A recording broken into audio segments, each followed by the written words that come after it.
Welcome to the University of Manchester's Economists Talking About series. Today we are interviewing Dr. Robert O'Neill, a current lecturer with the Department of Economics at the University of Manchester. Can you tell us a little bit about yourself and the work you do? So I joined the university or rejoined the university in January 2020. And at the minute, I'm a teaching and scholarship lecturer. So I spend a lot of my time thinking about how to teach economics, specifically econometrics and related issues and areas. So I also teach on a computing for social scientists module. So I spend a lot of time designing those courses and thinking about the design of those courses and assessments. And the sort of scholarship area involves me doing a range of other things around the department and internally and externally to the university as well. So, for example, I help manage part of the BA Econ program, and externally in the past few weeks, I've been writing a book with some colleagues about official statistics and doing various other things. I do some work with the Royal Statistical Society and advising some lawyers in a case about indexation of payments for various groups. So it's a fairly mixed bag of things I do, but where students and people will most see me active probably at the university is within areas of teaching. And can you describe your career progression and how you ended up where you are today? So I was a BA Econ accounting student originally back in 2004. I graduated. I thought I'd want to work in the world of financial services and accounting, so I joined PricewaterhouseCoopers.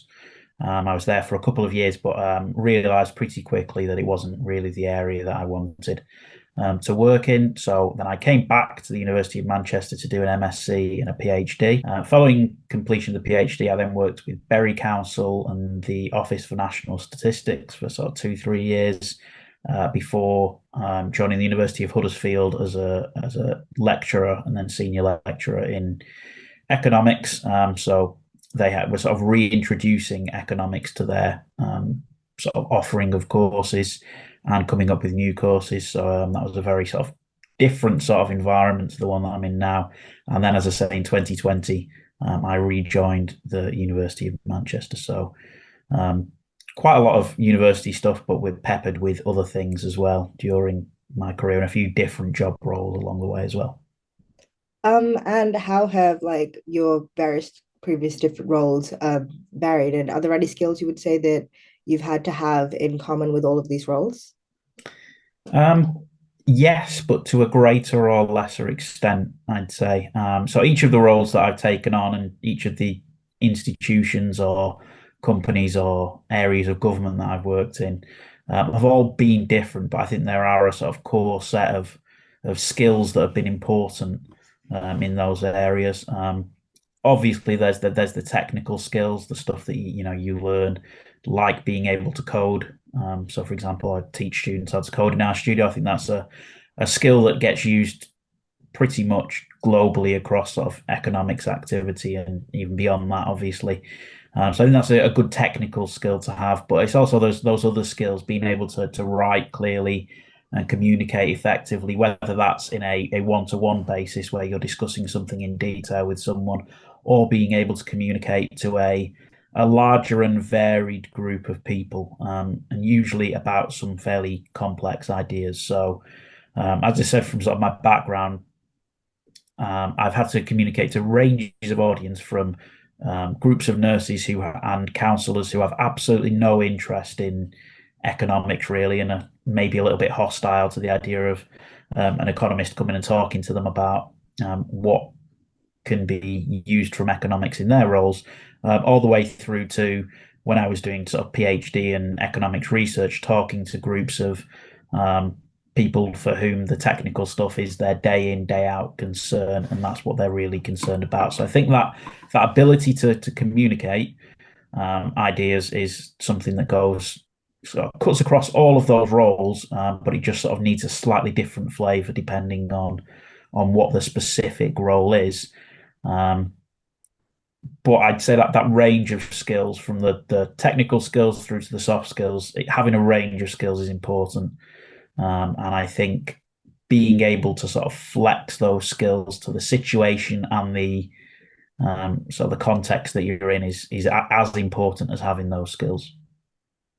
And following on from that bit, how do you feel like your previous roles have impacted your teaching style, if they have at all?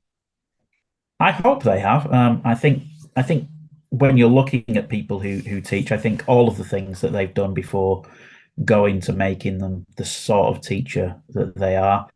And there's no one right or one wrong way to do things, but I always like to try and remember what it was like when I was on the graduate schemes in both the government role and the PwC role. He's thinking about what I wish, if you like, I had been told before going into those roles, and how to sort of link the material between what you're seeing on your economics degree and what's going to come after. So I hope that having had those experiences and being in those situations a little bit sort of allows me to bring some more of that to my teaching style. I'm not always certain that, for example, students necessarily believe me. Usually, sometimes if I see them after they've started work, they say what you were saying was actually, useful to us, but I didn't necessarily listen to it at the time. So that might be something that has to be taken into account as well. But I think those experiences, both in terms of how you might need to convince groups of different people, because you won't always be talking to economists, and how you need to think about how this might work in the world of work, I think is something hopefully I can give a flavour of in my teaching, um, because I've been in those situations. And what would you say that you enjoy most about being a teacher? It's always the interaction with students, whether that's sort of in an interactive, lecture via Padlet, office hours on Piazza, in smaller group classes. That ability to get that feedback and that sort of be challenged as well by the students. So usually, I mean, the content stays the same year on year. The students change every year, which is the really interesting things. Usually, at some point during any of my courses, I'll run into a question from a student that I've never had before and never really thought about before, and it challenges me to look at things in a slightly different way, and from a different perspective. And also, it's kind of fun seeing people get to grips with these things, and um, not always being happy with it. It's not always the case that they love everything, for example, about econometrics. But that experience of meeting new students and seeing how they relate to the material and how it changes over time as well. Even in the sort of 10 years that I've been teaching, um, you see quite a lot of changes in the way that students work and in the way that they approach material and in what they expect from a course. And that keeps it really fresh. I think that's really what stops it becoming just a repetition of the same thing every year, is the interactions with the students. So that's what keeps it fresh and interesting for me. Um, so I really enjoy that.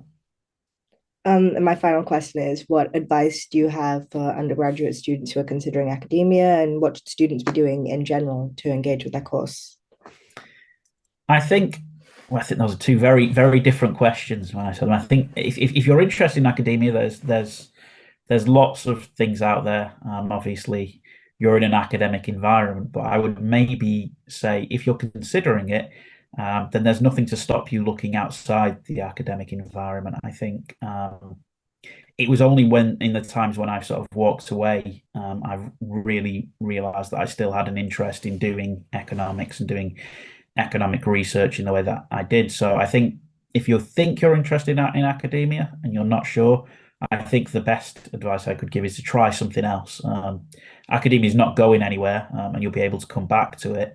But I think you'll be able to come back to it with a richer set of skills and perspective on how to do it. So I think that would always be my sort of advice, is not to sort of pigeonhole yourself too much. Even if you think it might be where you want to end up, it doesn't necessarily mean you can't try other things. So the second part of the question, I'm sorry, What should students be doing to engage with their course? um, I think engaging with your course is really important. I think obviously there's the main one, which is attendance and things like that. But I think beyond that, I think asking questions, and I think um, really trying to sort of engage with your teachers and your course team and your colleagues on the course as well is important. So it might not feel like it, and sometimes it might not feel like you're quite clear what you're getting out of it, but the ability to discuss things with people at different levels is going to be important.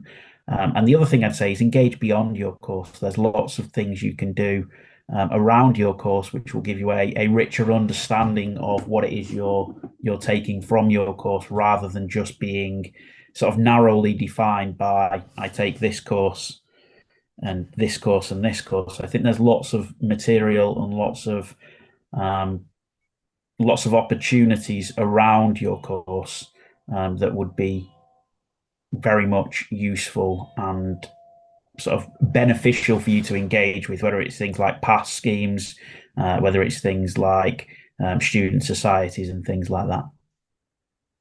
Thank you so much for talking to us. It's been very That's no interesting. problem. And if you've enjoyed this interview, remember to come back next time for our next interview.